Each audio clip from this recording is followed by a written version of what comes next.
तो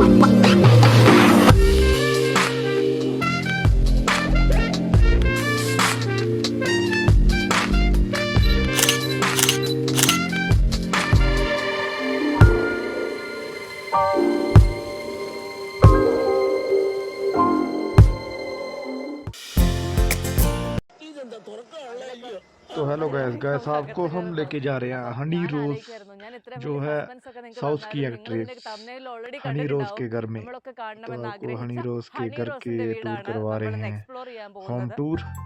तो ये देखो कितना सुंदर घर है गैस, बहुत ही प्यारा घर है हनी रोज का। अभी निकलेगी हनी रोज।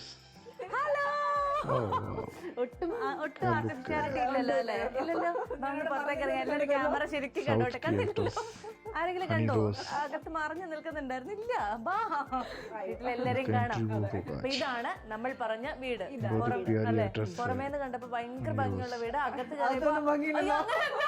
പറഞ്ഞ കുറച്ച് തെറ്റിപ്പോയതാ. അത് കാണുമ്പോഴത്തേക്ക് ഭയങ്കര വൈറ്റ് മെയിൻറ്റെയിൻ ചെയ്യുന്ന हनी रोज की हर वीडियो हर मोमेंट आपको देखने को मिलेगी इस चैनल पे। डैडी जी എവിടെ ഇരിപ്പുണ്ട്? ഡാഡി ജി, हनी रोज का हर ये है हनी रोज का पापा। ഇവിടെ ഏറ്റവും കൂടുതൽ നമ്മൾ നോട്ട് ചെയ്യേണ്ട ഒരു കാര്യം എന്ന് പറഞ്ഞാൽ ഇതൊരു പ്ലാൻ ഹൗസ്. जी बहुत ही अच्छा घर है गाइस, अंदर से दिखाएंगे आपको पूरा। ആരാണ് മാനേജ് ചെയ്യുന്നത്? എല്ലാവരും കൂടെ എന്തോ ഒരു ചെടികൾ അത് ഇവിടെ തന്നെ കണ്ടില്ലേ. ഇനി ഈ ചെടികളിലൊക്കെ ഞങ്ങൾ ശ്രദ്ധിച്ച മറ്റൊരു കാര്യം, ഇതിനകത്ത് എല്ലാത്തിനും ഒരു കുഞ്ഞു മീനൊക്കെ ഓടുകയാണ്. കഴിച്ചിട്ടുള്ള മുറിയുണ്ട്, അതൊക്കെ കണ്ടു. പക്ഷെ മോഡൽ നല്ല ഭംഗിയുള്ളത്, ഞാൻ കയറി നോക്കിയായിരുന്നു. അവിടെ ഒന്നും നിങ്ങളെ കയറി ഇത് നല്ല വുഡന്റെ സ്റ്റെപ്സ് അല്ലേ?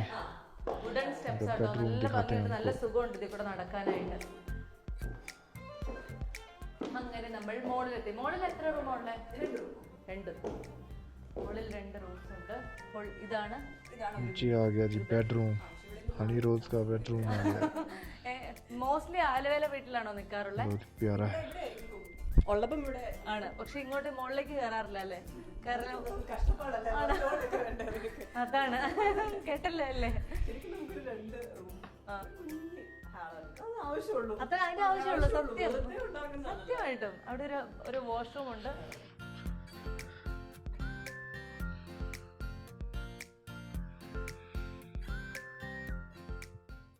बाहर का देखो कितना प्यारा, मैं पूरा घर ही कितना प्यारा है यार।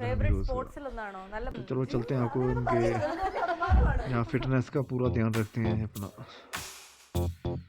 घर में जिम भी बना के रखा हुआ है हनी रोज ने अपने। ഇവിടെയാണ് നമ്മളുടെ ജിം ഏരിയ ആക്കാൻ ശ്രമിച്ചുകൊണ്ടിരിക്കുന്നത് അല്ലേ? ഇതിനകത്തൊക്കെ വളരെ ബുദ്ധിപരമായ ഒരു മറുപടി. ഇതിൽ എത്ര കാലമായി ഇവിടേക്കൊക്കെ വന്നിട്ട്? അവിടെ ഫ്ലാറ്റ് बना के रखा हुआ है, അവിടെ ഇങ്ങനെ വെറുതെ തുണി ഉണങ്ങാനൊക്കെ ഇട്ടിട്ട് तो बॉडी देखो कितनी फिटनेस बना के रखी हुई है। ഉപയോഗം അതല്ല, ऐसे होना चाहिए हर किसी को। Wow wonderful. ഇങ്ങനെയൊക്കെ പറയും ഹണി, പക്ഷെ ഹണി എല്ലാം വർക്ക്ഔട്ട് ചെയ്യുന്ന ആളാണ്, അല്ലെങ്കിൽ ഇങ്ങനെ ഇരിക്കത്തില്ല അല്ലേ?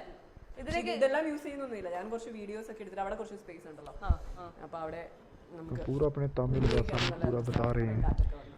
അങ്ങനെയാണ് വർക്ക്ഔട്ട് ചെയ്യുന്നത് അല്ലേ? ആ ഏരിയയും കൂടെ ഒന്ന് കണ്ടേക്കാം. വർക്ക്ഔട്ട് ചെയ്യുന്ന ഏരിയയിൽ തന്നെയാണ് ഇതുവരെ നമ്മളെ പോലുള്ള വേറെ ഇന്റർവ്യൂസ് ഒക്കെ വരുമ്പോഴത്തേക്കും ഇവിടെ ഇരുത്താറുള്ളൂ. നമ്മളാണ് ഈ വീട് മൊത്തം കയറി ഇറങ്ങി നടക്കുന്നത്. ജിം ഏരിയയ്ക്ക് ശേഷം നമ്മൾ പുറത്തേക്ക് എത്തിയിരിക്കുകയാണ്. ഇനിയെങ്കിലും നമ്മൾ ഇവിടെ ഒക്കെ കാണിച്ചത് നിങ്ങളെ പോയിക്കൂടെ, നേരം കുറെ ആയില്ലേ എന്നുള്ളതാണ്. എനിക്ക് ശരിക്കും കാണിക്കേണ്ടത് എന്റെ ചെടികളൊക്കെയാണ്. എനിക്ക് ഒട്ടും ഇൻട്രസ്റ്റ് ഉള്ള കാര്യങ്ങളായിരുന്നു. ചെടികളെയായിരുന്നു കാണിക്കേണ്ടിയിരുന്നത്. സത്യമായിട്ടും ചെടി കാണേണ്ടത് തന്നെയാണ് കേട്ടോ. കാരണം ഞാനിവിടെ വന്നപ്പോ തൊട്ട് തിരിച്ചു മറിച്ച് ഹണി പറഞ്ഞുകൊണ്ടിരിക്കുന്ന ഈ ചെടികളെ കുറിച്ചാണ്. ഹണിയുടെ ജീവിതത്തിലെ പ്രധാന ഭാഗം കൊടുത്തേക്കുന്നത് ചെടികൾക്ക് വേണ്ടിയിട്ടാണല്ലേ?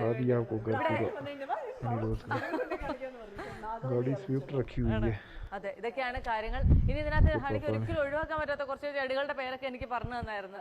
ആ ചെടിയൊക്കെ ഒന്ന് പറഞ്ഞു കൊടുത്തേക്ക്. നേരെ നിൽക്കുന്ന മാങ്ങായും കൂടിയുള്ള കേരളത്തിൽ ഉണ്ടായിട്ടുണ്ടോന്നറിയില്ല. അതെ, എന്തെങ്കിലും ഉണ്ടാവും എന്നുള്ള പ്രതീക്ഷയുടെ പുറത്ത് ആ മാപ്പിള നിൽക്കുന്നുണ്ട്. എന്തോ ആ സാധനം നിൽക്കുന്നുണ്ട്. മാവും പ്ലമ്മും കൂടെ ഉള്ള ചെടി. പിന്നെ മാവുണ്ട്, सब्सक्राइब नहीं किया അത് ഇരുട്ടായതുകൊണ്ട് ആൾക്കാരത്തേക്ക് അങ്ങോട്ട് പോകുന്നില്ല. തെങ്ങുണ്ട്, മാവുണ്ട്, ചക്കയുണ്ട്, എല്ലാ സാധനങ്ങളുണ്ട്. ഇപ്പൊ നിങ്ങൾക്കൊരു കാര്യം മനസ്സിലായില്ലേ, ഹണി റോസിന്റെ വരുമാനത്തിന്റെ പ്രധാന പങ്കും എവിടേക്ക് പോകുന്നു? പറമ്പിലേക്ക് നോക്കൂ അല്ലേ? അല്ലേ പലതും നിങ്ങള് പുറത്തുനിന്നൊക്കെ ഇവിടെ കുറെ ആളുകളുണ്ട് അങ്ങനെ ഈ എബ്രോഡൊക്കെ ഉള്ള സാധനങ്ങൾ ഉണ്ടാക്കുന്നത്, കൊണ്ടുവന്ന് വെക്കുന്നത് വെക്കുന്നതുകൊണ്ട് അവർക്ക് ഓൾറെഡി ഇവര് മരങ്ങളൊക്കെ ആയിട്ട് നഴ്സറി പോലെ തന്നെ ചെയ്യുന്ന ആൾക്കാരുണ്ട്. അപ്പൊ അവിടുന്ന് വാങ്ങിച്ചിട്ട് വരുന്നതാണ്. അപ്പം ചിലതൊക്കെ അത്യാവശ്യം പൈസ പക്ഷെ ഇത് പലതും നമ്മളിവിടെ കൊണ്ടുവന്ന് ചെയ്യുന്നൊന്നും ഉണ്ടാവണം ഇല്ല. എന്നാലും വളരെ സക്സസ്ഫുൾ ആയ ഒരു വിദേശി മരാരാ? ഏതാ ഇതിനകത്ത്? ഞാൻ കാണിച്ച അബിയു എന്ന് പറഞ്ഞിട്ട് ഞാനൊരു പഴം കാണിച്ചില്ലേ, അത് വിദേശിയാണ്. പിന്നെ മാത്രമാണ് ഏറ്റവും വലിയ സ്വപ്നം ആയിട്ട് കൊണ്ടു നടക്കുന്ന ആളാണ്. പിന്നെ അമ്മയുടെ അച്ഛന്റെ പറ്റിയ ആ കാര്യം ആവശ്യം അതും നടക്കട്ടെ.